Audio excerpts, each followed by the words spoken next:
¿Sabes lo que es esperar durante 6 años sin saber si la persona que más amas en el mundo está viva o muerta? ¿Puedes imaginar revisar cada día el teléfono esperando una llamada que nunca llega? Esta es la historia de Lara Vázquez, una joven de 23 años que desapareció sin dejar rastro en las calles de Guanajuato el 15 de marzo de 2019, y de cómo su familia vivió el infierno más absoluto hasta que, 6 años después, el agua reveló un secreto que nadie esperaba. Mi nombre es Alejandro Herrera y soy periodista de investigación aquí en Guanajuato. He cubierto cientos de casos de desapariciones en México, pero ninguno me ha marcado tanto como el de Lara, porque esta no es solo la historia de una desaparición más en nuestro país, donde cada día 10 personas se esfuman sin dejar rastro. Esta es la historia de cómo una familia se negó a rendirse, de cómo la verdad puede permanecer oculta bajo metros de agua durante años, y de cómo los secretos más oscuros siempre, tarde o temprano, salen a la luz. Todo comenzó en una tarde cualquiera de marzo. Lara había terminado sus clases en la Facultad de Psicología de la Universidad de Guanajuato. Era una estudiante ejemplar, de esas que siempre tenían una sonrisa para todos, que ayudaba a sus compañeros con los estudios y que jamás se metía en problemas. Vivía con sus padres, Miguel y Patricia, en una casa modesta del barrio de Marfil, a las afueras de la ciudad colonial. Esa tarde, Lara le dijo a su madre que tenía una cita importante. Patricia recuerda perfectamente las últimas palabras de su hija. «Mamá, voy a encontrarme con alguien que puede ayudarme con mi tesis. Regreso antes de las 9 para cenar contigo y papá». Le dio un beso en la mejilla, tomó las llaves de su Volkswagen Jetta color blanco, modelo 2015, y salió por la puerta. Pero ¿quién era esa persona misteriosa con la que Lara tenía que encontrarse? ¿Por qué nunca les había mencionado antes a sus padres sobre esta cita tan importante para su tesis? Las horas pasaron lentamente en la casa de los Vázquez. A las 9:30 de la noche, Patricia comenzó a inquietarse. Lara siempre cumplía su palabra, siempre llegaba a tiempo. A las 10, Miguel intentó llamarla por primera vez. El teléfono sonó hasta entrar al buzón de voz. A las 11 ya habían llamado 15 veces. A medianoche estaban en la oficina del Ministerio Público presentando la denuncia por desaparición.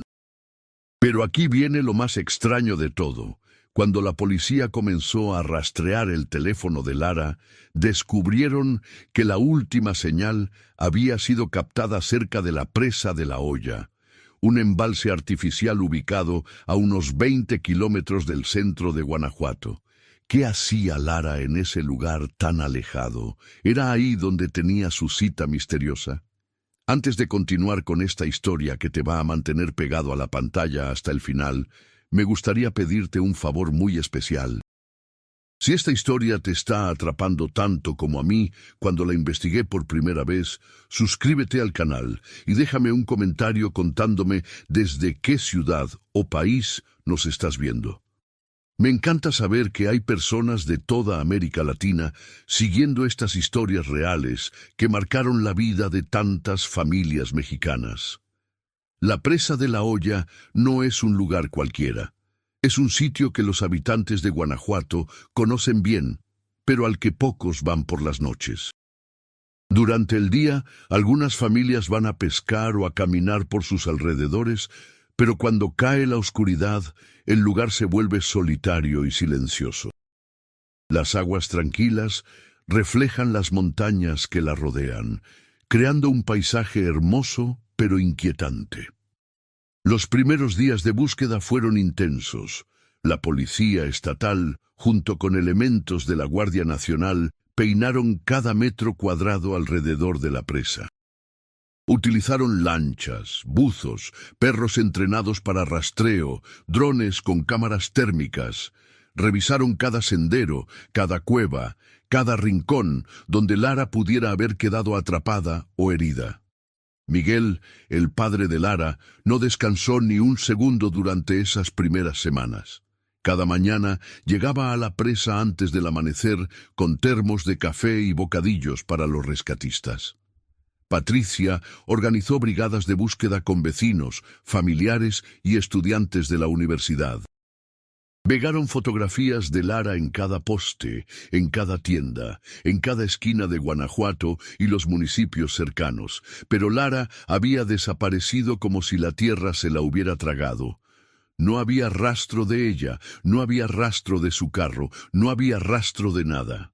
Durante los primeros meses, la familia recibió varias llamadas anónimas. Algunas eran de personas que creían haber visto a Lara en diferentes ciudades de México. Una mujer juró haberla visto en una gasolinera de Querétaro. Un taxista aseguró que la había llevado desde Guanajuato hasta León la misma noche de su desaparición. Cada pista falsa era como una puñalada para Miguel y Patricia, pero nunca perdieron la esperanza. La investigación oficial se extendió por todo el estado de Guanajuato. Los detectives interrogaron a sus profesores, a sus compañeros de clase, a sus amigos de la infancia. Revisaron su computadora, su teléfono, sus redes sociales. ¿Sabes lo que encontraron? Absolutamente nada sospechoso. Lara era exactamente lo que parecía, una estudiante normal, sin enemigos, sin deudas, sin relaciones tóxicas, sin secretos oscuros. Pero entonces, ¿por qué había desaparecido? Los meses se convirtieron en años. 2019 se transformó en 2020, luego en 2021. La pandemia complicó aún más las búsquedas, pero la familia Vázquez nunca se rindió. Miguel dejó su trabajo como mecánico para dedicarse de tiempo completo a buscar a su hija. Patricia vendió sus joyas, sus muebles más valiosos, todo lo que tenía para costear investigadores privados y recompensas por información. Durante estos años, la presa de La Hoya se convirtió en un lugar de peregrinación para la familia. Cada domingo, sin falta, Miguel y Patricia iban hasta allá con flores frescas y una fotografía de Lara. Se sentaban en la orilla, hablaban con ella como si pudiera escucharlos, le contaban sobre su día, sobre las personas que preguntaban por ella, sobre lo mucho que la extrañaban. Los investigadores privados que la familia contrató tenían una teoría. Lara había sido víctima de un secuestro. En México, lamentablemente, es algo que sucede todos los días. Pensaban que tal vez la habían llevado a otro estado, o incluso fuera del país. Pero si eso era cierto, ¿por qué nunca pidieron rescate? ¿Por qué nunca hubo una llamada, un mensaje, una señal de vida? En 2023, 4 años después de la desaparición, algo comenzó a cambiar en la presa de La Hoya. Las lluvias habían sido escasas durante varios meses y el nivel del agua había bajado considerablemente. Los pescadores locales comentaban que nunca habían visto la presa con tan poca agua. Rocas que normalmente estaban sumergidas comenzaron a asomar a la superficie. Áreas que habían permanecido ocultas bajo metros de agua durante décadas quedaron al descubierto. Fue entonces cuando Ramón Morales, un pescador de 67 años que conocía la presa como la palma de su mano, comenzó a notar algo extraño. En una zona que antes estaba completamente sumergida, ahora podía ver formas metálicas brillando bajo el agua. Al principio pensó que eran rocas o tal vez basura que alguien había tirado, pero algo en su interior le decía que aquello no era normal. ¿Sabes lo que es la intuición? Esa sensación en el pecho que te dice que algo no está bien, aunque tu mente racional trate de convencerte de lo contrario. Ramón tenía esa sensación cada vez que pasaba por esa zona de la presa. Durante semanas, el pescador observó esas formas metálicas desde su lancha. No se atrevía a acercarse demasiado, pero tampoco podía quitárselas de la mente. Le contó a su esposa, le contó a sus hijos, pero todos le decían que eran imaginaciones suyas, que después de tantos años pescando en la presa, Ya estaba viendo cosas que no existían, pero Ramón sabía que algo estaba ahí. Y el 8 de abril de 2025, exactamente 6 años y 24 días después de la desaparición de Lara, decidió que ya no podía quedarse callado. Esa mañana, Ramón llegó a la presa más temprano de lo usual. El agua estaba cristalina, el sol comenzaba a salir por detrás de las montañas, creando reflejos dorados en la superficie. Llevó su lancha hasta la zona donde había visto las formas metálicas, y por primera vez en meses se armó de valor para zambullirse. Lo que encontró bajo esas aguas tranquilas cambiaría para siempre la vida de la familia Vázquez y reavivaría uno de los casos de desaparición más misteriosos en la historia reciente de Guanajuato.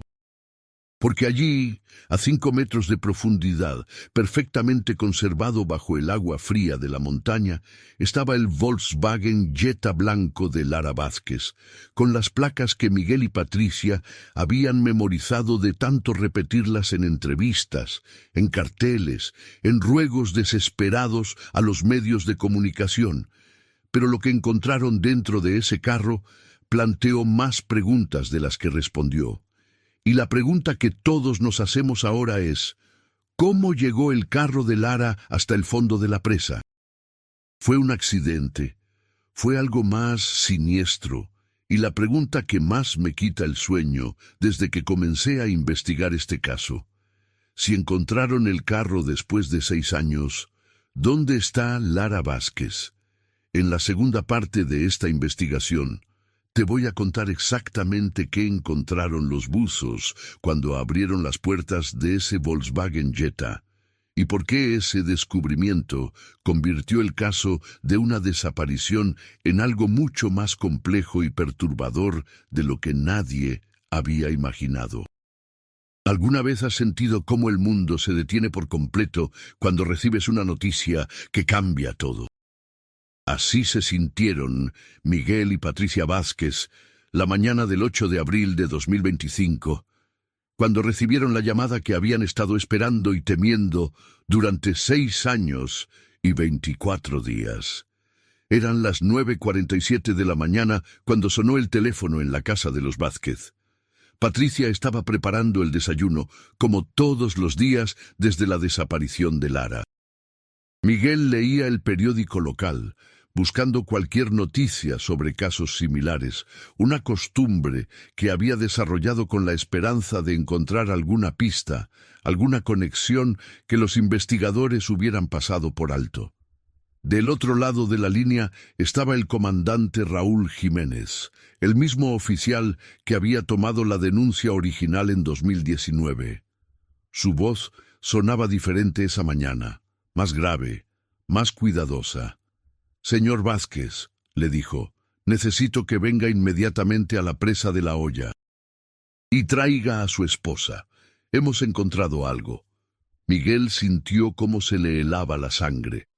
Después de tantos años de falsas esperanzas, de pistas que no llevaban a ningún lado, de llamadas que solo traían más dolor, había aprendido a no emocionarse demasiado. Pero algo en la voz del comandante era diferente. Esta vez era real. ¿Puedes imaginar ese viaje en carro hasta la presa? 20 kilómetros que se sintieron como una eternidad. Patricia lloraba en silencio, aferrándose a la mano de Miguel, mientras él conducía por las carreteras serpenteantes de Guanajuato. Los dos sabían que sus vidas estaban a punto de cambiar para siempre, pero ninguno se atrevía a pronunciar las palabras que ambos estaban pensando. Cuando llegaron a la presa de La Hoya, el lugar estaba completamente diferente de como lo recordaban de sus visitas dominicales. Había patrullas de la Policía Estatal, camionetas de la Guardia Nacional, una ambulancia, varios vehículos de investigación forense e incluso una unidad de buzos especializados que habían llegado desde la capital del estado. Ramón Morales, el pescador que había hecho el descubrimiento, estaba sentado en una silla plegable cerca de su lancha, bebiendo café de un termo y hablando con los investigadores. Sus manos temblaban ligeramente mientras señalaba hacia el agua, explicando una y otra vez cómo había notado las formas metálicas bajo la superficie. Sabía que algo no estaba bien, le decía a cualquiera que quisiera escucharlo. En 60 años pescando en esta presa, jamás había visto algo así. Era como si el agua me estuviera pidiendo que mirara más de cerca. Pero lo que realmente impactó a Miguel y Patricia cuando llegaron al lugar fue ver una grúa industrial posicionada en la orilla de la presa.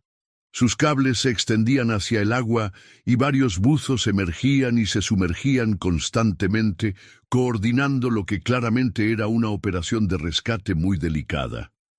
El comandante Jiménez se acercó a ellos con una expresión que mezclaba profesionalismo y compasión.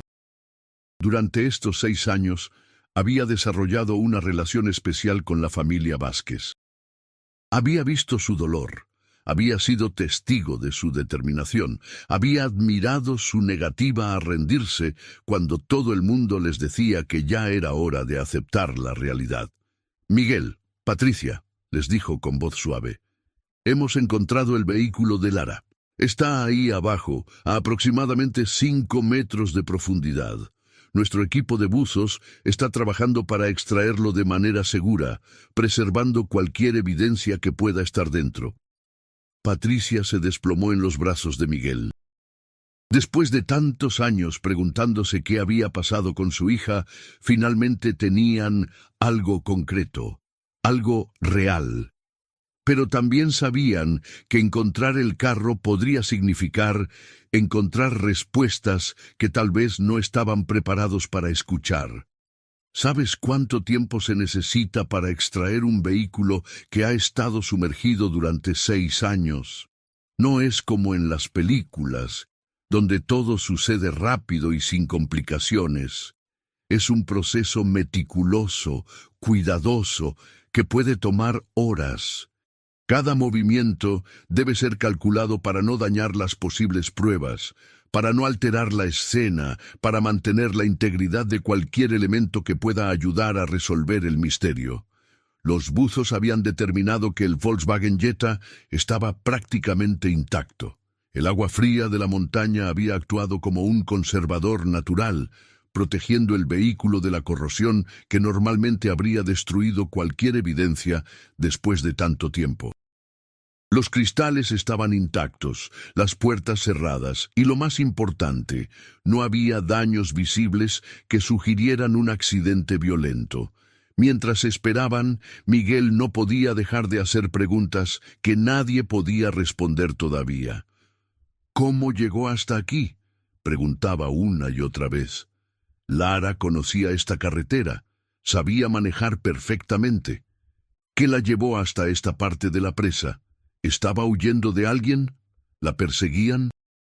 A las 2:30 de la tarde, después de casi 5 horas de trabajo, la grúa comenzó a levantar lentamente el Volkswagen Jetta del fondo de la presa de La Hoya. El agua goteaba constantemente desde el chasis mientras el vehículo emergía como un fantasma del pasado, cargado de secretos que habían permanecido ocultos bajo metros de agua durante más de 2000 días.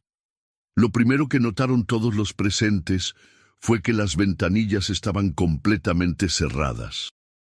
Esto era crucial, porque significaba que el interior del carro había permanecido relativamente seco durante todo este tiempo, creando un ambiente casi perfecto para preservar cualquier evidencia. Cuando finalmente depositaron el vehículo en una plataforma especial para su análisis, el silencio en la orilla de la presa era absoluto. Todos sabían que los próximos minutos podrían revelar la verdad sobre lo que le había pasado a Lara Vázquez, o podrían generar aún más preguntas. El especialista en criminalística, el doctor Hernández, se acercó al vehículo con su equipo de investigadores forenses. Llevaban cámaras especializadas para documentar cada detalle antes de abrir las puertas. Sabían que tenían una sola oportunidad de hacer esto correctamente, porque una vez que el carro fuera abierto y expuesto al aire, comenzaría un proceso de deterioro que podría destruir evidencias cruciales. Señor y señora Vázquez, les dijo el doctor Hernández, necesito que estén preparados para lo que podríamos encontrar aquí. Después de 6 años bajo el agua, es posible que encontremos... Hizo una pausa, buscando las palabras correctas. Es posible que encontremos restos humanos. Patricia agarró la mano de Miguel con tanta fuerza que sus nudillos se pusieron blancos. Durante todo este tiempo, una parte de ella había mantenido la esperanza de que Lara estuviera viva en algún lugar, que tal vez hubiera perdido la memoria, que tal vez estuviera en un hospital sin identificar, que tal vez hubiera decidido empezar una nueva vida en otro lugar, pero ahora, enfrentada con la posibilidad real de encontrar los restos de su hija, esa última llama de esperanza comenzaba a extinguirse. El doctor Hernández y su equipo comenzaron a revisar el exterior del vehículo. No había señales de impacto, no había rayones que sugirieran que había sido forzado a salirse del camino. Las llantas estaban en perfectas condiciones, lo que descartaba la posibilidad de un reventón. No había balas incrustadas en la carrocería, no había evidencia de violencia externa. Pero ¿cómo puede un carro terminar en el fondo de una presa sin mostrar señales de accidente o violencia? Esta pregunta comenzó a generar teorías entre los investigadores presentes. Algunos sugerían que podría haber sido un suicidio. Otros pensaban que tal vez alguien había empujado el carro con Lara adentro. Una tercera teoría era que Lara había perdido el control del vehículo en la oscuridad y había caído accidentalmente al agua. Después de documentar exhaustivamente el exterior, llegó el momento que todos estaban esperando y temiendo: abrir las puertas del Volkswagen Jetta. El doctor Hernández se acercó a la puerta del conductor con una herramienta especial diseñada para abrir vehículos sin dañar las superficies internas. El metal había estado bajo el agua tanto tiempo que la cerradura estaba completamente oxidada, pero después de varios minutos de trabajo cuidadoso, finalmente logró abrirla. Lo que encontraron dentro dejó a todos los presentes completamente desconcertados. El asiento del conductor estaba vacío, pero ajustado perfectamente para la estatura de Lara. En el asiento del pasajero había una bolsa de mano que Patricia reconoció inmediatamente. Era la bolsa favorita de Lara, una que usaba todos los días para llevar sus cosas de la universidad. Pero lo más extraño de todo era lo que encontraron en el piso del carro, del lado del conductor. Ahí estaban los zapatos de Lara, perfectamente alineados, como si se los hubiera quitado cuidadosamente antes de salir del vehículo. Junto a los zapatos había una nota manuscrita, protegida dentro de una bolsa de plástico sellada. ¿Quién escribe una nota y la protege en una bolsa de plástico sellada antes de un accidente? ¿Por qué Lara se habría quitado los zapatos dentro del carro? Y la pregunta más perturbadora de todas: si Lara no estaba en el carro cuando se hundió, ¿dónde había estado durante estos 6 años? El doctor Hernández tomó la nota con pinzas especiales y la colocó bajo una lámpara de análisis forense. A través del plástico, todos pudieron ver que contenía varias líneas escritas con la letra característica de Lara, una letra que Miguel y Patricia conocían perfectamente después de años de revisar sus cuadernos y tareas de la universidad. Pero antes de abrir la bolsa de plástico y revelar el contenido de la nota, el doctor Hernández decidió revisar el resto del vehículo. En la guantera encontraron los documentos del carro, la licencia de manejo de Lara y algo que nadie esperaba: un segundo teléfono celular que nadie en la familia había visto antes. ¿Para qué necesitaba Lara un segundo teléfono? ¿Con quién se comunicaba que no quería que su familia supiera? Ese teléfono contenía las respuestas sobre la misteriosa cita que tenía la noche de su desaparición. En el asiento trasero encontraron una mochila con ropa, como si Lara hubiera estado planeando un viaje. Pero Patricia nunca había visto esa ropa antes.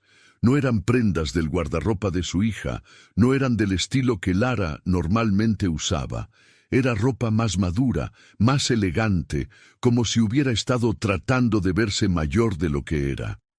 ¿Acaso Lara estaba huyendo de algo o de alguien? ¿Había descubierto algo peligroso relacionado con su tesis universitaria? ¿O tal vez había estado viviendo una doble vida que su familia nunca sospechó? El doctor Hernández finalmente decidió abrir la bolsa de plástico que contenía la nota de Lara. Con instrumentos especializados, extrajo cuidadosamente el papel y lo colocó bajo una lámpara con lupa para que todos pudieran leer su contenido. Las primeras líneas de la nota eran dirigidas a sus padres. Mamá, papá, si están leyendo esto es porque algo salió muy mal con mi plan. Los amo más que a nada en el mundo, pero hay cosas que descubrí que no puedo contarles porque los pondría en peligro. Miguel y Patricia se miraron con una mezcla de alivio y terror. Alivio porque la letra era definitivamente de Lara, lo que significaba que había estado viva cuando escribió esa nota. Terror porque las palabras sugerían que su hija había estado involucrada en algo peligroso que había mantenido en secreto. Pero lo que leyeron a continuación los dejó completamente sin palabras, y cambió todo lo que creían saber sobre su hija y sobre la noche de su desaparición. En la tercera parte de esta investigación, te voy a revelar exactamente qué decía esa nota que Lara dejó en su carro antes de desaparecer y cómo ese mensaje revolucionó completamente la investigación, convirtiendo un caso de desaparición en algo mucho más complejo y peligroso de lo que nadie había imaginado. ¿Has guardado alguna vez un secreto tan grande que sentías que te iba a explotar el pecho? Un secreto tan peligroso que sabías que contarlo podría destruir a las personas que más amas. Ese era el peso que cargaba Lara Vázquez en los últimos meses antes de su desaparición, y que finalmente quedó plasmado en una carta que cambiaría para siempre todo lo que su familia creía saber sobre ella. El doctor Hernández continuó leyendo la nota en voz alta, mientras Miguel y Patricia se agarraban de las manos como si fuera lo único que los mantuviera de pie. El silencio en la orilla de la presa de la olla era absoluto, interrumpido solo por el sonido del agua lamiendo suavemente la orilla y los latidos acelerados de los corazones de todos los presentes. He descubierto algo terrible sobre mi profesor de tesis, el doctor Martínez, continuaba la carta. No es quien dice ser, y las investigaciones que está realizando en la universidad no son para beneficiar a la comunidad como él predica en sus clases. Mamá, papá, su verdadero nombre es Eduardo Santillán y tiene conexiones con el crimen organizado que opera en varios estados de México. Patricia soltó un grito ahogado que resonó por toda la presa. El doctor Emilio Martínez había sido el director de tesis de Lara durante los últimos 2 años de su carrera. Era un hombre respetado en la Facultad de Psicología, reconocido por sus investigaciones sobre comportamiento social en comunidades rurales de México. ¿Cómo era posible que fuera una persona completamente diferente? Miguel recordó inmediatamente las veces que Lara había mencionado a su profesor con admiración. «Es brillante, papá», le había dicho en múltiples ocasiones. «Está ayudando a tantas comunidades con sus estudios. Algún día quiero hacer investigaciones tan importantes como las suyas». ¿Cómo una joven tan inteligente había sido engañada de esa manera? El doctor Hernández continuó leyendo. Descubrí por accidente que los estudios de campo que realizamos en comunidades rurales no eran para ayudarlas, sino para identificar rutas de tráfico y lugares estratégicos para operaciones ilegales. Yo pensaba que estábamos haciendo trabajo social, pero en realidad estábamos haciendo reconocimiento para criminales. ¿Puedes imaginar la sensación de descubrir que todo en lo que creías, todo tu trabajo universitario, toda tu vocación de ayudar a otros, había sido utilizado para propósitos completamente opuestos? Lara había dedicado 2 años de su vida a una investigación que creía que iba a mejorar las condiciones de vida de comunidades marginadas, solo para descubrir que estaba siendo cómplice involuntaria de actividades criminales. La carta continuaba con detalles que helaron la sangre de todos los presentes. La semana pasada encontré documentos en su oficina que comprueban todo. Fotografías de ubicaciones estratégicas que visitamos juntos, mapas con rutas marcadas, nombres de líderes comunitarios que él identifica como obstáculos para sus operaciones. Mamá, papá, algunas de esas personas han desaparecido después de nuestras visitas. El comandante Jiménez inmediatamente tomó su radio y comenzó a coordinar una operación para localizar al doctor Martínez. Si lo que decía la carta de Lara era cierto, no solo tenían un caso de desaparición, sino que habían descubierto una red criminal que había estado operando desde dentro de la universidad durante años. Pero la parte más impactante de la carta aún estaba por venir. He estado fingiendo que no sé nada durante las últimas semanas, pero él se está volviendo sospechoso. Ayer me pidió que fuera con él a una reunión especial, esta noche en la presa de La Hoya. Dice que va a presentarme con inversionistas que están interesados en financiar nuestro proyecto, pero yo sé que es una trampa. Entonces Lara sabía que estaba caminando hacia el peligro esa noche del 15 de marzo. ¿Por qué aceptó ir si sospechaba que era una trampa? La respuesta estaba en las siguientes líneas de la carta. No puedo huir porque sé que si desaparezco sin más, él va a darse cuenta de que descubrí su secreto y va a lastimar a ustedes para encontrarme. Tampoco puedo ir a la policía porque no sé en quién confiar. En sus documentos vi nombres de funcionarios públicos que están involucrados en sus operaciones. Si voy con la persona equivocada, todos vamos a terminar muertos. Patricia comenzó a llorar desconsoladamente. Su hija había estado protegiendo a la familia, arriesgando su propia vida para mantenerlos a salvo. Durante todos estos años habían pensado que Lara había desaparecido por algún accidente o por haber estado en el lugar equivocado en el momento equivocado. Nunca se imaginaron que había sido una decisión consciente, un sacrificio para protegerlos. Mi plan es ir a la reunión con él, pero llevar evidencia suficiente para grabarlo confesando sus crímenes. Voy a esconder mi carro en la presa de manera que parezca un accidente, y luego voy a desaparecer hasta que pueda encontrar a alguien en quien confiar para entregar toda la información. Si algo sale mal y no regreso, busquen en mi computadora de la universidad. Ahí está toda la evidencia que recopilé. Pero ¿cómo planeaba Lara esconder su carro en la presa de manera que pareciera un accidente? ¿Y por qué se quitó los zapatos antes de salir del vehículo? Las respuestas estaban en los párrafos finales de la carta. Voy a estacionar mi carro en la parte más alta de la pendiente que lleva a la presa y lo voy a dejar rodar hasta el agua después de salir de él. Espero que cuando lo encuentren, crean que perdí el control y caí accidentalmente. Me voy a quitar los zapatos para poder nadar mejor cuando salga del carro, y voy a dejar esta carta como evidencia por si algo me pasa. El plan de Lara había sido meticulosamente diseñado.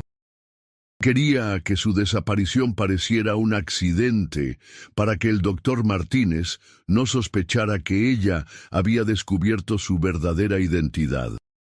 Al mismo tiempo, estaba dejando pistas suficientes para que, Si algo le pasaba, la verdad eventualmente saliera a la luz. Pero entonces, ¿por qué había tardado 6 años en encontrar el carro? La respuesta la tenía Ramón Morales, el pescador que había hecho el descubrimiento. El nivel de la presa estaba mucho más alto en 2019, explicó a los investigadores. Ha sido hasta estos últimos meses, con la sequía, que el agua bajó lo suficiente para que el carro fuera visible. El doctor Hernández terminó de leer la carta. Mamá, papá, si están leyendo esto y yo no he regresado, por favor no me busquen. Eso significaría que mi plan salió mal y que es demasiado peligroso. Entreguen esta carta y toda la evidencia de mi computadora a las autoridades federales, no locales. Los amo con todo mi corazón, y todo lo que hice fue para protegerlos. Lara. ¿Pero dónde había estado Lara durante estos 6 años? ¿Se había salido del carro antes de que se hundiera? ¿Se había planeado su desaparición? ¿Por qué nunca había contactado a su familia? ¿Acaso el doctor Martínez la había encontrado a pesar de su plan? ¿O había algo más que aún no entendían? El comandante Jiménez inmediatamente organizó un operativo para ir a la universidad y arrestar al doctor Martínez. Pero cuando llegaron a la Facultad de Psicología, se encontraron con una sorpresa que nadie había anticipado. El doctor Emilio Martínez había renunciado a su puesto el 16 de marzo de 2019, exactamente un día después de la desaparición de Lara. ¿Era posible que él supiera que Lara había descubierto su secreto a pesar de sus precauciones? La había estado vigilando más de cerca de lo que ella pensaba. La secretaria del departamento, la señora Beatriz Moreno, recordaba perfectamente ese día. Llegó muy temprano en la mañana, antes que nadie más. Recogió todas sus cosas de la oficina, entregó una carta de renuncia escrita a mano y se fue sin dar explicaciones. Nunca más supimos de él. Los investigadores inmediatamente fueron a revisar la oficina que había ocupado el doctor Martínez, pero estaba completamente vacía. No había dejado ni un solo papel, ni una fotografía, ni un rastro de su trabajo. Era como si nunca hubiera existido. ¿Pero qué había en la computadora de Lara? Había logrado recopilar suficiente evidencia para exponer la red criminal antes de su desaparición. Cuando los investigadores forenses lograron acceder a su computadora universitaria, lo que encontraron superó todas sus expectativas. Lara había sido meticulosa en su investigación. Tenía carpetas organizadas por fechas con fotografías de todas las comunidades que había visitado con el doctor Martínez. Pero no eran las fotografías oficiales de su proyecto de tesis. Estas eran fotografías secretas que había tomado con su teléfono personal, documentando reuniones clandestinas, intercambios de dinero y conversaciones que había grabado en audio sin que él se diera cuenta. En una carpeta marcada como evidencia final, había documentos que el doctor Martínez había dejado en su escritorio por accidente, fotografías de mapas con rutas marcadas y lo más impactante de todo, una lista de nombres de estudiantes universitarios que habían sido reclutados para participar en proyectos de investigación similares al de Lara. ¿Cuántos estudiantes más habían sido utilizados sin saberlo para actividades criminales? ¿Cuántos habían descubierto la verdad como Lara? ¿Y cuántos habían desaparecido cuando se volvieron un riesgo para la operación? Pero lo que realmente cambió todo el rumbo de la investigación fue un archivo de audio que Lara había grabado 3 días antes de su desaparición. Era una conversación telefónica entre el doctor Martínez y una persona no identificada, donde discutían qué hacer con la estudiante que está haciendo demasiadas preguntas. La voz del doctor Martínez era fría y calculadora. Se está volviendo un problema. Sabe demasiado y está empezando a conectar puntos que no debería conectar. Necesitamos solucionarlo antes de que se convierta en un riesgo mayor.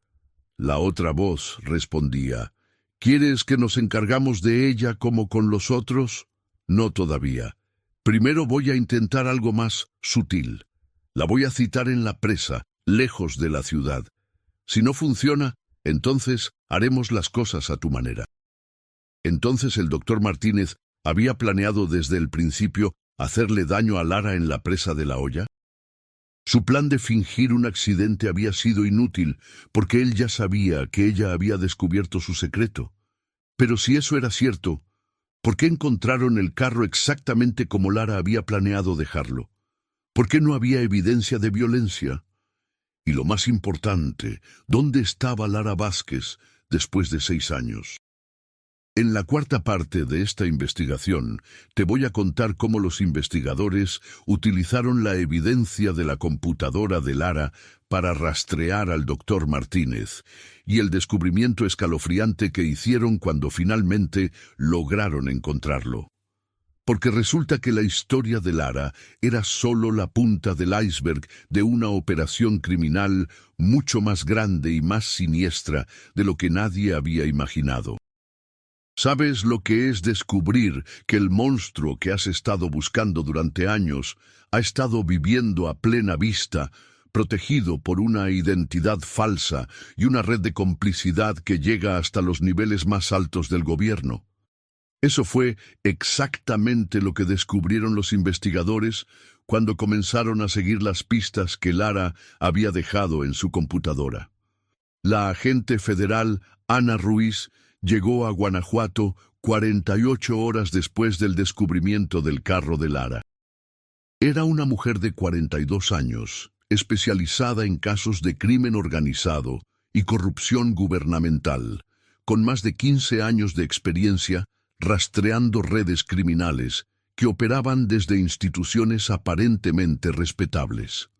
Su presencia significaba que el caso había escalado a nivel federal, que lo que Lara había descubierto era mucho más grande de lo que nadie había imaginado. «Señor y señora Vázquez», les dijo la agente Ruiz en su primera reunión, «su hija no era solo una víctima.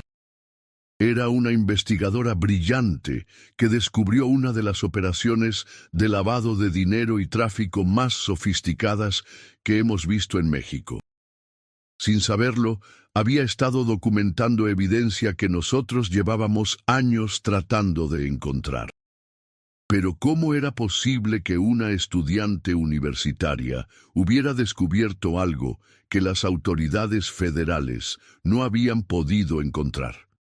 La respuesta estaba en la naturaleza misma del trabajo que había estado realizando con el falso doctor Martínez. La agente Ruiz explicó: las redes criminales modernas necesitan información detallada sobre comunidades rurales para establecer rutas de tráfico, identificar líderes locales que puedan ser sobornados o eliminados y encontrar ubicaciones estratégicas para sus operaciones. ¿Qué mejor manera de obtener esa información que a través de estudiantes universitarios que creen que están haciendo trabajo social? Durante los siguientes días, un equipo de investigadores federales trabajó día y noche analizando cada archivo, cada fotografía, cada grabación que Lara había recopilado. Lo que encontraron era un mapa detallado de operaciones criminales que se extendían por 5 estados de México: Guanajuato, Querétaro, Michoacán, Jalisco y San Luis Potosí. Pero lo más impactante era la sofisticación de la operación.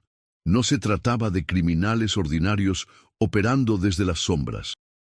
Esta era una red que había infiltrado universidades, gobiernos municipales, empresas de construcción y hasta organizaciones de beneficencia. Utilizaban el trabajo académico como fachada para actividades completamente diferentes. Eduardo Santillán, el verdadero nombre del falso doctor Martínez, había estado usando su posición en la universidad durante al menos 5 años. Según los registros que encontraron, había reclutado a más de 30 estudiantes durante ese tiempo, todos ellos creyendo que estaban participando en proyectos de investigación social legítimos. Pero ¿qué había pasado con esos otros estudiantes cuando terminaban sus proyectos? ¿Habían descubierto la verdad como Lara? La agente Ruiz y su equipo comenzaron a investigar casos de desapariciones de estudiantes universitarios en los últimos 5 años, y lo que encontraron los horrorizó. 7 estudiantes que habían trabajado con Eduardo Santillán habían desaparecido en circunstancias misteriosas después de completar sus proyectos de investigación. Todos eran estudiantes brillantes, todos habían mostrado interés en temas de justicia social y todos habían desaparecido poco después de entregar sus trabajos finales. ¿Era posible que Lara no fuera la primera en descubrir la verdad? ¿Cuántos estudiantes más habían sido eliminados por saber demasiado? Utilizando la evidencia de la computadora de Lara, los investigadores federales pudieron rastrear las transacciones financieras de Eduardo Santillán. Tenía cuentas bancarias en 3 países diferentes, propiedades registradas bajo nombres falsos y, lo más revelador, había estado recibiendo pagos regulares de una empresa constructora que había ganado contratos millonarios para proyectos de infraestructura en las mismas comunidades que Lara había visitado. Pero cuando trataron de localizar a Eduardo Santillán, usando sus registros financieros, se encontraron con otra sorpresa. Había vaciado todas sus cuentas bancarias el 16 de marzo de 2019. El mismo día que había renunciado a la universidad. Desde entonces, no había rastro de él. Había huido del país, estaba escondido en algún lugar de México bajo otra identidad falsa, ¿o había algo más siniestro detrás de su desaparición? La respuesta llegó de la manera más inesperada. 3 semanas después del descubrimiento del carro de Lara, un hombre se presentó en las oficinas de la agente Ruiz en la Ciudad de México. Era Joaquín Torres, un ex policía ministerial que había estado trabajando como investigador privado durante los últimos años. «Agente Ruiz», le dijo con voz temblorosa, «he estado siguiendo el caso de Eduardo Santillán desde hace más de 2 años. Tengo información que necesita escuchar, pero mi vida está en peligro por saber lo que sé». Joaquín Torres había sido contratado por la familia de uno de los estudiantes desaparecidos, un joven llamado Alberto Jiménez, que había estado trabajando en un proyecto de desarrollo comunitario con Eduardo Santillán antes de desaparecer en 2021. Durante su investigación, Torres había descubierto conexiones entre Eduardo Santillán y un cartel que operaba en el centro de México. Santillán no era el jefe de la operación, explicó Torres. Era solo un empleado, un reclutador. Su trabajo era identificar estudiantes inteligentes que pudieran ser utilizados para recopilar información, y luego eliminarlos cuando se volvían un riesgo. Pero ¿quién estaba realmente detrás de toda esta operación? ¿Quién tenía el poder suficiente para infiltrar universidades, sobornar funcionarios y hacer desaparecer a estudiantes universitarios sin que nadie hiciera preguntas? Torres reveló la información más impactante. El verdadero jefe de esta red es alguien que ustedes nunca sospecharían. Es el licenciado Roberto Vega, el secretario de Desarrollo Social del Estado de Guanajuato. La revelación cayó como una bomba en la oficina de la agente Ruiz. El licenciado Roberto Vega era una figura pública respetada, conocido por sus programas de ayuda a comunidades rurales, sus discursos sobre justicia social y su supuesta lucha contra la corrupción. ¿Cómo era posible que fuera el cerebro detrás de una red criminal? Vega ha estado usando su posición para identificar comunidades vulnerables, obtener información sobre sus recursos naturales y ubicaciones estratégicas, y luego vender esa información a organizaciones criminales, continuó Torres. Los estudiantes universitarios eran la herramienta perfecta porque podían acceder a estas comunidades sin levantar sospechas. Pero ¿dónde estaba Eduardo Santillán ahora? ¿Había huido para protegerse o había sido eliminado por sus propios empleadores cuando se convirtió en un riesgo? Torres tenía una teoría escalofriante. Creo que Santillán está muerto. Cuando Lara desapareció, él se dio cuenta de que había perdido el control de la situación. Trató de huir, pero Vega no podía permitir que alguien con tanto conocimiento de la operación quedara vivo. Si Torres tenía razón, entonces tanto Lara como Eduardo Santillán habían sido víctimas de la misma red criminal.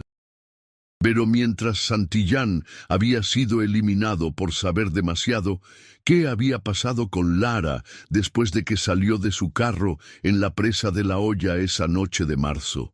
La agente Ruiz decidió que era hora de confrontar directamente al licenciado Roberto Vega, pero antes de hacerlo necesitaba más evidencia, algo que conectara irrefutablemente a Vega con las desapariciones de los estudiantes. La respuesta estaba en el segundo teléfono que habían encontrado en el carro de Lara. Los técnicos forenses, finalmente, lograron acceder a su contenido después de semanas de trabajo. Lo que encontraron en ese teléfono cambió todo el rumbo de la investigación. Lara había estado grabando conversaciones en secreto durante sus últimas semanas de vida. No solo tenía grabaciones de Eduardo Santillán, sino que había logrado grabar una conversación entre Santillán y otra persona que se identificaba como el licenciado. En esa grabación, la voz del licenciado Vega era perfectamente identificable. La estudiante se está volviendo un problema mayor de lo que pensábamos. Ha estado haciendo preguntas sobre nuestros contactos en las comunidades y creo que está empezando a entender el verdadero propósito de su trabajo. La voz de Eduardo Santillán respondía nerviosa. ¿Qué quiere que haga? Ella confía en mí, pero no puedo controlar lo que descubre. Tráela a la reunión de mañana en la presa. Vamos a resolver este problema de una vez por todas, respondía Vega con frialdad. ¿Entonces Lara había caminado directamente hacia una trampa esa noche? Sabía que tanto Eduardo Santillán como el licenciado Vega estarían esperándola en la presa de La Hoya, pero sí había una reunión planeada esa noche. ¿Qué había pasado exactamente? ¿Por qué encontraron el carro de Lara exactamente como ella había planeado esconderlo? ¿Y por qué no había evidencia de violencia en el lugar? En la quinta parte de esta investigación, te voy a revelar lo que realmente pasó esa noche del 15 de marzo de 2019 en la presa de La Hoya, cuando Lara Vázquez se enfrentó cara a cara con los hombres que habían estado utilizando su trabajo para propósitos criminales. Porque lo que descubrieron los investigadores sobre esa noche cambió no solo el curso de la investigación, sino que reveló un secreto aún más impactante sobre el destino de Lara. ¿Has tenido alguna vez que tomar una decisión sabiendo que tu vida dependía de ella? Una decisión donde un movimiento en falso significaría no solo tu muerte, sino posiblemente la muerte de las personas que más amas. Esa fue exactamente la situación en la que se encontró Lara Vázquez la noche del 15 de marzo de 2019, cuando llegó a la presa de La Hoya sabiendo que estaba caminando hacia una trampa mortal. Gracias al segundo teléfono de Lara y a un testimonio inesperado que llegaría semanas después, los investigadores pudieron reconstruir exactamente lo que había pasado esa noche. Pero para entender la complejidad de lo que ocurrió, necesitas conocer un detalle crucial que cambió todo. Lara no fue sola a esa reunión.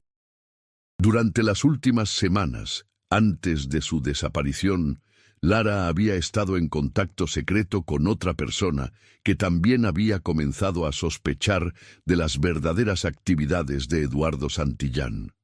Se trataba de Diana Morales, una estudiante de sociología que había trabajado en un proyecto similar 2 años antes y que había notado inconsistencias extrañas en su investigación. Diana había contactado a Lara después de ver su nombre en una lista de estudiantes que trabajaban con Eduardo Santillán. Algo no está bien con ese profesor, le había escrito en un mensaje encriptado. Creo que nos han estado utilizando para algo que no entendemos. Pero ¿cómo habían logrado los investigadores descubrir la existencia de Diana? La respuesta estaba en el registro de llamadas del segundo teléfono de Lara. Durante sus últimas semanas, había estado en contacto constante con un número que no aparecía en su teléfono principal. Cuando rastrearon ese número, descubrieron que pertenecía a Diana Morales, quien había estado viviendo bajo un nombre falso en la ciudad de Querétaro desde 2019. ¿Por qué había cambiado de identidad? ¿Qué había descubierto que la había obligado a huir y esconderse? La agente Ruiz y su equipo localizaron a Diana en un pequeño apartamento en las afueras de Querétaro. Cuando tocaron a su puerta, la mujer de 25 años que les abrió estaba visiblemente aterrorizada. Había estado viviendo con miedo durante más de 6 años, esperando que algún día alguien la encontrara y la silenciara para siempre. Sé lo que le pasó a Lara esa noche, fueron las primeras palabras que Diana les dijo. Yo estaba ahí, lo vi todo. ¿Diana había sido testigo de lo que le pasó a Lara en la presa de La Hoya? ¿Por qué no había contactado a las autoridades durante todos estos años? La respuesta era tan compleja como aterradora. Diana explicó que ella y Lara habían planeado juntas cómo enfrentar a Eduardo Santillán esa noche. Lara tenía un plan, pero era muy arriesgado. Quería grabar a Santillán y al licenciado Vega confesando sus crímenes, pero sabíamos que si algo salía mal, las dos estaríamos muertas. El plan de Lara había sido más elaborado de lo que nadie había imaginado. No solo había planeado esconder su carro para simular un accidente, sino que había coordinado con Diana para que fuera su respaldo. Diana se había escondido en los arbustos cerca de la presa con una cámara y un teléfono satelital, lista para documentar todo y contactar a las autoridades si las cosas salían mal. Llegué a la presa 2 horas antes que Lara, recordaba Diana con la voz quebrada. Me escondí en una posición donde podía ver toda la orilla, pero donde ellos no podrían verme. A las 8:30 de la noche llegó Eduardo Santillán en una camioneta negra. No estaba solo. ¿Quién más había llegado con Eduardo Santillán esa noche? Diana describió a 3 hombres que habían salido de la camioneta junto con él. Uno era claramente el licenciado Roberto Vega, a quien Diana había reconocido por las fotografías que aparecían en los periódicos locales. Los otros 2 eran hombres que ella no había visto antes, pero que por su apariencia y comportamiento claramente eran pistoleros. Cuando Lara llegó a las 9:15, exactamente a la hora acordada, yo me di cuenta de que ella también sabía que era una trampa. Estacionó su carro exactamente donde había planeado, en la parte alta de la pendiente. Pero antes de salir, la vi hacer algo que no habíamos acordado. Activó la grabación de su teléfono y lo escondió debajo del asiento. Lara había estado grabando audio durante toda la confrontación. Esa grabación seguía en su teléfono cuando encontraron el carro. Los investigadores inmediatamente revisaron ambos teléfonos de Lara y efectivamente encontraron un archivo de audio de 47 minutos que contenía toda la conversación de esa noche. Lo que escucharon en esa grabación fue más escalofriante de lo que habían imaginado. La voz de Lara, inicialmente, tratando de mantener la compostura. Profesor Martínez, pensé que esta reunión era solo entre nosotros 2. La respuesta de Eduardo Santillán fue fría. Lara, creo que ya sabes que esta no es una reunión académica normal. Mis colegas y yo tenemos algunas preguntas sobre tu trabajo reciente. ¿Qué tipo de preguntas? Se escuchaba preguntar a Lara, aunque por el tono de su voz era evidente que ya sabía hacia dónde se dirigía la conversación. Fue entonces cuando se escuchó la voz del licenciado Vega por primera vez. Señorita Vázquez, hemos notado que ha estado tomando fotografías y haciendo grabaciones que van más allá del alcance de su proyecto de tesis. ¿Puede explicarnos por qué? Lara había tratado de mantener su fachada. Solo estoy siendo meticulosa con mi investigación. Quiero asegurarme de documentar todos los aspectos de las comunidades que visitamos, incluyendo nuestras reuniones privadas con líderes comunitarios. Y presionó Vega, incluyendo conversaciones que claramente no eran parte de su proyecto académico. Diana recordaba haber visto cómo Lara mantenía las manos firmes mientras hablaba con los hombres, pero podía ver su miedo desde donde estaba escondida. Era increíblemente valiente, decía Diana. Sabía que probablemente iba a morir esa noche, pero siguió adelante con su plan. En la grabación se escuchaba cómo Lara finalmente decidió abandonar su actuación. Sé exactamente quiénes son ustedes y lo que han estado haciendo. Sé que han estado utilizando a estudiantes universitarios para recopilar información para organizaciones criminales. Sé que varios de mis compañeros han desaparecido después de descubrir la verdad. El silencio que siguió a esa declaración duró casi un minuto completo. Luego se escuchó la voz de Eduardo Santillán, ya sin pretender cordialidad. ¿Qué es lo que quieres, Lara? Quiero que dejen de lastimar a gente inocente, respondió Lara con una firmeza que sorprendió a todos los que escucharon la grabación. Quiero que liberen a los estudiantes que tienen secuestrados y quiero garantías de que mi familia estará a salvo. Lara sabía que algunos de los estudiantes desaparecidos estaban vivos. ¿Habían sido secuestrados en lugar de asesinados? Esta revelación cambió completamente la dirección de la investigación. La voz del licenciado Vega se escuchaba cada vez más amenazante. Jovencita, creo que no entiende la situación en la que se encuentra. Usted no está en posición de hacer demandas. Pero Lara había guardado su carta más fuerte para el final. Licenciado Vega, creo que usted no entiende la situación en la que se encuentra. Toda la evidencia que he recopilado durante los últimos meses ya está en manos de alguien de confianza. Si algo me pasa esta noche, esa información llegará automáticamente a las autoridades federales mañana por la mañana. ¿Lara había logrado transferir toda su evidencia a alguien más antes de esa reunión? ¿Quién era esa persona de confianza? Diana tenía la respuesta. Lara me había dado todas sus investigaciones la semana anterior. Yo tenía copias de todo, fotografías, grabaciones, documentos, todo, con instrucciones específicas de qué hacer si ella no regresaba esa noche. Pero entonces, ¿qué había pasado después de esa confrontación? ¿Por qué Diana no había entregado la evidencia cuando Lara no regresó? Y lo más importante, ¿qué le había pasado a Lara después de esa conversación?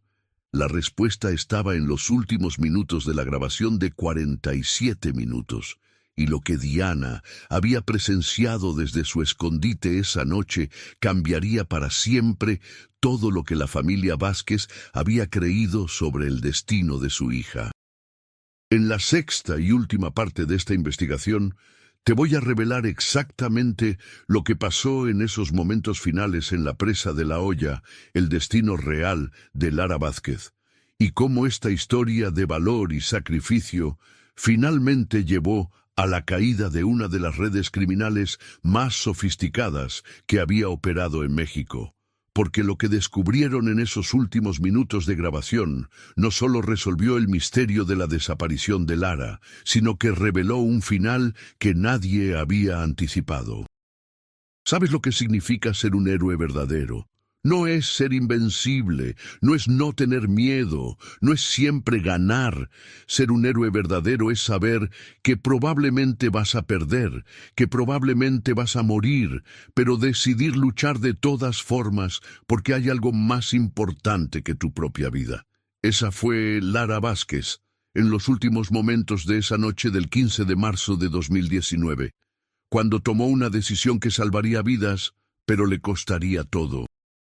Los últimos 15 minutos de la grabación de 47 minutos fueron los más difíciles de escuchar para todos los investigadores, pero también fueron los más reveladores sobre el verdadero carácter de Lara y sobre lo que realmente había pasado esa noche en la presa de la Hoya. Después de que Lara revelara que toda la evidencia ya estaba en manos de alguien más, se escuchó cómo el licenciado Vega perdía completamente la compostura. ¿Crees que somos estúpidos, niña? ¿Crees que no hemos estado vigilando cada movimiento que has hecho durante las últimas semanas? La voz de Lara se escuchaba cada vez más tensa, pero aún firme. No sé de qué está hablando. Sabemos de tu contacto con Diana Morales, continuó Vega. Sabemos que han estado comunicándose en secreto. Sabemos que ella también descubrió nuestras operaciones cuando trabajó con Santillán hace 2 años. Diana recordaba haber sentido cómo se le helaba la sangre cuando escuchó su nombre. Desde su escondite pudo ver cómo uno de los pistoleros sacaba su teléfono y parecía estar rastreando una señal. Se dieron cuenta de que yo estaba ahí, me contó Diana con la voz quebrada. Habían estado rastreando nuestros teléfonos todo el tiempo. En la grabación se escuchaba cómo Eduardo Santillán se dirigía a uno de los pistoleros. Ve a buscarla. Debe estar escondida en algún lugar cercano. La señal de su teléfono indica que está a menos de 200 metros de aquí. Fue en ese momento cuando Lara tomó la decisión más valiente y más desesperada de su vida. Sabía que si Diana era capturada, toda la evidencia que habían recopilado se perdería para siempre. Sabía que los estudiantes secuestrados nunca serían liberados. Sabía que la red criminal continuaría operando y destruyendo más vidas. ¡Esperen! Se escuchó gritar a Lara en la grabación. Diana no sabe nada. Yo la mentí sobre todo esto. La evidencia no está con ella. Diana me explicó lo que había visto desde su escondite. Lara empezó a correr hacia el agua, alejándose de donde yo estaba escondida. Los hombres corrieron detrás de ella, y yo sabía que estaba sacrificándose para darme tiempo de escapar. Pero Lara no solo estaba tratando de proteger a Diana. En los últimos minutos de la grabación se reveló el plan más audaz que había diseñado. «La evidencia está en mi carro», gritó mientras corría. «Si me matan, nunca la van a encontrar». Lara había mentido sobre haber transferido la evidencia a Diana. ¿O había algo más que nadie entendía?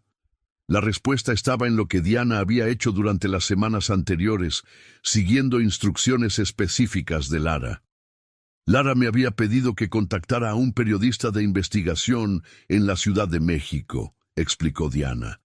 No solo le había enviado toda la evidencia, sino que había programado un sistema automático. Si ella no enviaba un código específico cada 24 horas, toda la información se publicaría automáticamente en múltiples medios de comunicación. Entonces Lara había estado mintiendo esa noche para proteger a Diana, pero también había estado diciendo la verdad sobre tener un sistema de respaldo. Su plan había sido más sofisticado de lo que incluso Diana había entendido completamente. En la grabación se escuchaba el caos de los últimos momentos, pisadas corriendo, gritos de los hombres tratando de alcanzar a Lara y el sonido inconfundible de disparos. 3 disparos secos que resonaron por toda la presa y que Diana nunca podría olvidar. Vi cómo Lara caía al agua, me contó Diana con lágrimas en los ojos. Los hombres se acercaron a la orilla, pero el agua estaba muy fría y muy oscura. No pudieron ver exactamente dónde había caído. Diana había esperado escondida durante más de 3 horas después de que los hombres se fueran. Había visto cómo Eduardo Santillán y el licenciado Vega discutían acaloradamente sobre qué hacer. Había escuchado cómo Vega le gritaba a Santillán que todo era su culpa por no haber controlado mejor a sus estudiantes. Finalmente se fueron como a la 1 de la mañana, recordaba Diana. Yo me quedé hasta el amanecer, esperando, rezando para que Lara apareciera en algún lugar. Pero nunca salió del agua. Entonces Lara había muerto esa noche. Los disparos la habían alcanzado antes de que llegara al agua. Diana tenía una teoría diferente, una teoría que había mantenido viva su esperanza durante todos estos años. Los disparos sonaron cuando Lara ya estaba muy cerca del agua, explicó Diana. Era de noche. Los hombres estaban nerviosos, disparando al bulto. Es posible que no la hayan alcanzado, que haya logrado sumergirse y escapar nadando. Pero si Lara había sobrevivido esa noche, ¿por qué nunca había contactado a su familia? ¿Por qué había dejado que sus padres sufrieran durante 6 años creyendo que estaba muerta? La respuesta estaba en el análisis forense final del carro y en un descubrimiento que los investigadores hicieron semanas después. Cuando examinaron más cuidadosamente el interior del Volkswagen Jetta, encontraron algo que habían pasado por alto inicialmente: manchas de sangre en el asiento del conductor. El análisis de ADN confirmó que la sangre era de Lara, pero la cantidad y el patrón de las manchas indicaban que no eran heridas mortales. Eran consistentes con heridas de bala en brazo o pierna. Heridas graves, pero no fatales. Entonces, Lara había sido herida esa noche, pero había logrado sobrevivir. ¿Había regresado a su carro después de escapar en el agua? El análisis forense del vehículo reveló algo aún más sorprendente. Las huellas dactilares en el volante y las puertas mostraban que Lara había estado en el carro después de los disparos. Había logrado regresar al vehículo, posiblemente para recuperar algo importante, y luego había ejecutado su plan original de hacer que el carro rodara hacia el agua. Pero si había sobrevivido, si había logrado escapar, ¿dónde había estado durante estos 6 años? La respuesta llegó de la manera más inesperada, 3 meses después del descubrimiento del carro. Un paquete llegó por correo a la oficina de la agente Ruiz. No tenía remitente, pero contenía una memoria USB y una carta escrita a mano. La carta comenzaba con las palabras que cambiarían todo. Mi nombre es Lara Vázquez, y si están leyendo esto, significa que finalmente encontraron mi carro y que es seguro para mí regresar a casa. ¿Lara había estado viva durante todos estos años? ¿Había estado escondida, esperando el momento correcto para regresar? La carta explicaba todo lo que había pasado después de esa noche en la presa. Logré sobrevivir a los disparos, pero quedé gravemente herida, escribía Lara. Sabía que si regresaba a casa inmediatamente, pondría en peligro a mi familia. Sabía que Vega y sus hombres me buscarían y que lastimarían a mis padres para encontrarme. Lara había pasado los últimos 6 años viviendo bajo una identidad falsa en una comunidad rural de Oaxaca, trabajando como maestra en una escuela primaria. Había estado ayudando a niños indígenas a aprender a leer y escribir, cumpliendo su sueño original de hacer trabajo social real. Cada día pensaba en mis padres, cada día quería regresar a casa, continuaba la carta. Pero sabía que tenía que esperar hasta que la red criminal fuera desmantelada, hasta que fuera seguro para mi familia. La memoria USB contenía 6 años de evidencia adicional que Lara había seguido recopilando desde su escondite. Testimonios de víctimas, fotografías de operaciones criminales, registros financieros que había obtenido a través de contactos que había desarrollado en su nueva comunidad. Pero ¿cómo había sabido Lara que era seguro regresar? ¿Cómo había sabido que habían encontrado su carro? La respuesta estaba en las últimas líneas de su carta. He estado monitoreando las noticias locales de Guanajuato todos los días durante estos 6 años. Cuando vi el reportaje sobre el descubrimiento de mi carro en la presa de La Hoya, supe que finalmente había llegado el momento.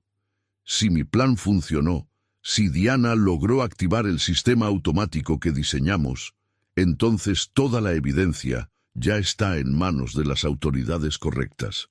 La agente Ruiz inmediatamente organizó un operativo para traer a Lara de regreso a Guanajuato de manera segura.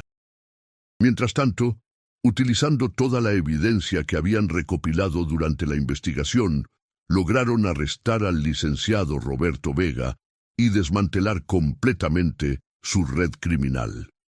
El 15 de septiembre de 2025, exactamente 6 años y 6 meses después de su desaparición, Lara Vázquez regresó a casa. Miguel y Patricia la esperaban en el aeropuerto de Guanajuato, llorando de alegría pero también de dolor por todos los años perdidos. Pero Lara no regresó sola.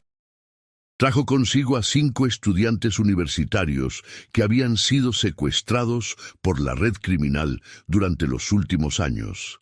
Estudiantes que había logrado localizar y rescatar durante su tiempo en el exilio. ¿Recuerdas al principio de esta historia, cuando te pregunté si sabías lo que era esperar 6 años sin saber si la persona que más amas está viva o muerta? Miguel y Patricia Vázquez conocían esa respuesta mejor que nadie. Pero también conocían algo más. Sabían lo que era criar a una hija tan valiente que estaría dispuesta a sacrificar su propia felicidad para proteger a otros. Lara Vázquez no solo había sobrevivido, había pasado 6 años de su vida trabajando desde las sombras para asegurar que la red criminal que había descubierto fuera completamente desmantelada. Había renunciado a su juventud, a su familia, a su vida normal, para asegurar que otros estudiantes no sufrieran el mismo destino. Hoy, 3 años después de su regreso, Lara trabaja como investigadora para la agente Ruiz, ayudando a identificar y desmantelar redes criminales que operan desde instituciones académicas. Miguel y Patricia han fundado una organización que ayuda a familias de personas desaparecidas a nunca perder la esperanza.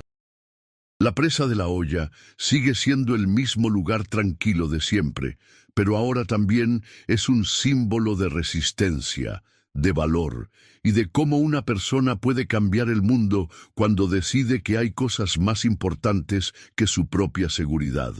Y Eduardo Santillán, su cuerpo fue encontrado 6 meses después del regreso de Lara, enterrado en una fosa clandestina junto con otros colaboradores que se habían vuelto inconvenientes para la red criminal. Había sido eliminado por sus propios empleadores pocos días después de la confrontación en la presa. Diana Morales también regresó a su vida normal y ahora trabaja junto con Lara en la identificación de redes criminales en universidades de todo México. Juntas han logrado rescatar a más de 30 estudiantes que habían sido secuestrados para trabajos forzados. Esta historia nos enseña que los héroes reales no siempre usan capas, no siempre tienen superpoderes y no siempre tienen finales perfectos. A veces son estudiantes universitarias de 23 años que deciden que proteger a otros vale más que su propia vida. A veces son padres que nunca se rinden a pesar del dolor. A veces son investigadores que dedican años de su vida a buscar la verdad. Y a veces, solo a veces, la justicia realmente triunfa al final. ¿Qué opinas sobre esta historia de valor y sacrificio? ¿Crees que Lara tomó la decisión correcta al desaparecer durante 6 años para proteger a su familia? Me encantaría leer tus comentarios sobre esta investigación, que nos muestra cómo el amor por la familia y la determinación de proteger a otros puede llevarnos a tomar las decisiones más difíciles de nuestras vidas.